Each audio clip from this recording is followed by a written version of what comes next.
Yo, what up guys, I'm Sammy and welcome back to the Soul Brothers channel, and today I'm going to be doing a versus video between the Nike PG3 and the Nike PG4. As you guys already know, the PG3 for me was one of my favorite shoes to play in last year, and it might even be up there as like one of the best shoes to play in, just like in my personal opinion. I really like playing in the shoe.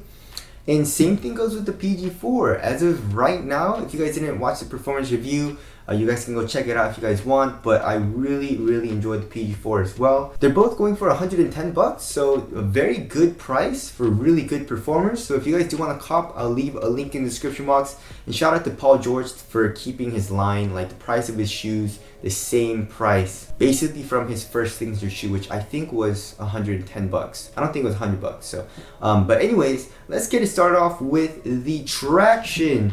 So as far as the traction goes, the pattern is pretty similar. I guess recently Paul George has been liking circles. I don't really know, but the 3 was top tier, one of the best tractions that I've ever played in. Translucent, a solid, whatever the color scheme is. I have a lot of pairs of PG3s and they're all really nice. Really hard stop. And same thing with the PG4. PG4 is also super nice.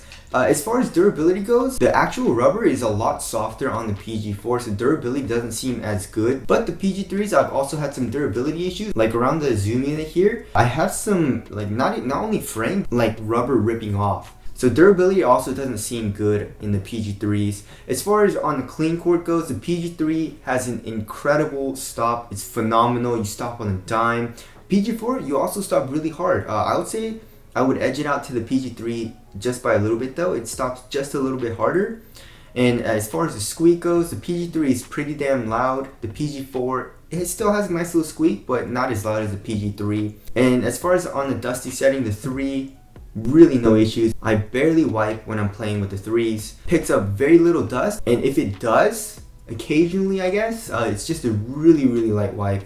So PG3 really good on dust. The PG4 had a few issues on dust, nothing horrible or anything, but it does pick up a little bit of dust. You don't have to wipe very often, and also it doesn't pick it up that fast. But the dust is kind of hard to wipe off. You know, it's just a pretty hard wipe and you have to wipe a few times to wipe off all that dust.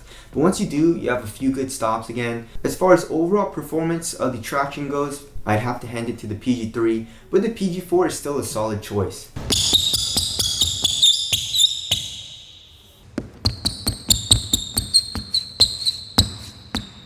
Moving on to the heel to toe transition, they're both really smooth. You have a nice curve shape here in the heel. You have a nice flex in the forefoot in both of the shoes, and a nice curve shape here in the forefoot. So heel to toe transition is overall really smooth in both of the shoes. Doesn't feel clunky or anything. As far as the cushion goes, so the PG3 for me was solid. I love this forefoot zoom unit. You have a nice little quick bounce in the forefoot, and the foam is actually pretty soft. You know, I wouldn't say really soft, and I wouldn't say impact protection is incredible, but it gets the job done, and it's way better than like some other shoes with very stiff cushions, like for example like the Kyrie Fly Traps, the Kyrie Low 2s. But it's definitely not as nice as the PG4 in my opinion. Whatever foam they're using in the shoe is really soft. It has a good amount of compression in the heel as well as in the forefoot. And if they just ended it at that, the PG4 would have been still really nice. But they also added a full length air strobel unit, which feels super comfortable right underneath your foot. And for me, in my opinion, it's like not too soft and not too mushy feeling. I love it. And it's also because I think the airsole unit isn't super thick, probably around 6-7 millimeters thick. And there's also like holes punched into it.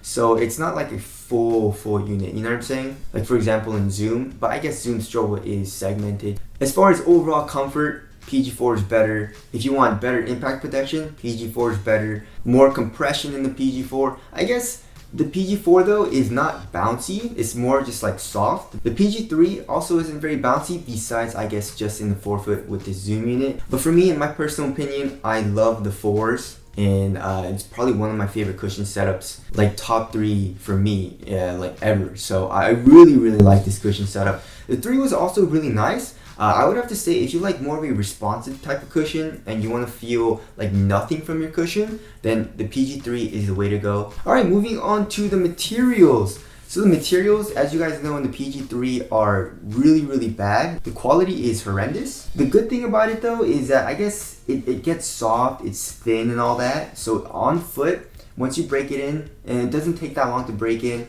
it feels pretty nice, you know. And for $110, you can't really complain.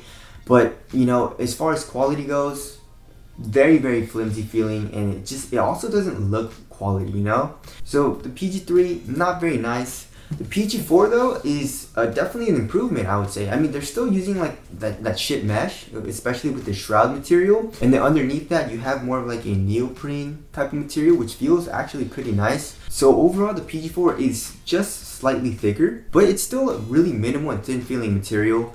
And it's still soft, it feels a little bit more supportive, and I feel like it'll be a little bit more durable as well. Like the PG3 material is not durable at all, and I feel like the PG4 will last a little bit longer because it is double layered. So yeah, because of that, I feel like the PG4 has better materials. Moving on to the fit in the PG3 was perfect for me. I went true to size and it's incredible. You know, a very snug fit in the toe box and pretty damn narrow. So perfect for me. It stretches out, of course. So if it's a little snug at first, you should be fine. And same thing goes with the PG4. You know, it's really snug at first, but it does stretch out. But for the PG4s, go up half a size because it does run short. Width-wise, and I guess the space in the toe box is pretty much the same, I would say. So as far as fit goes, I would tie it up. It's really nice. If you have a wide foot or you don't like to have a tight fit at all in your shoes, then you should probably just stay away from both of these shoes. But if you really want to get it, you might be able to get away with going up half a size. So as always, if you can, go try out the shoe first before you buy it. And as far as the lacing system goes, it's pretty much the same besides, I guess, the shroud. And the shroud in the 4 is kind of annoying because it's kind of hard to tighten the laces here, especially here near the toe area, because you know, you kind of have to like dig your fingers into the shroud and tighten it. So that's kind of annoying.